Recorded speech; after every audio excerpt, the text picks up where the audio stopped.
Salam gözəl izləyicilərim. Bugün sizə evdə rahat hazırlaya biləcəyiniz dadlı, yumşaq kruasan resepti ilə gəlmişəm.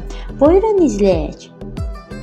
Bunun üçün bizə 1 stəkan iliq su, 1 stəkan iliq süd, yarım stəkan bitki yağı, 2 xörək qaşığı şəkər tozu, 1 xörək qaşığı quru maya, 1 çimdik duz, 2 ədəd yumurta, 1 paket vanil. Yaxşıca qarışdırırıq.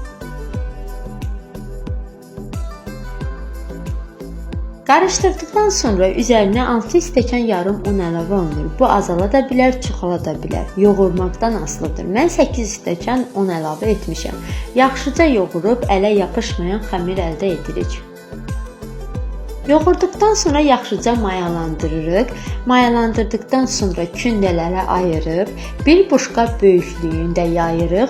Hər layların arasını ev temperaturunda saxladığımız kərə yağından sürtüb, üzərini streçləyib soyuducuda 10-15 dəqiqə saxlayırıq.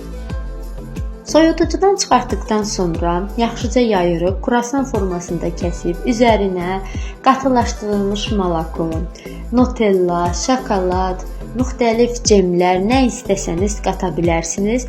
Büküb üzərinə yumurta sarısı, 2 qaşıq da süd əlavə edirik üzərinə.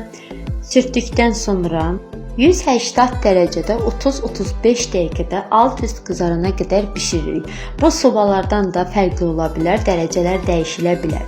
Ona görə də hazırlayan hər kəsə nuş olsun. İnanıram ki, çox bəyənəcəksiniz.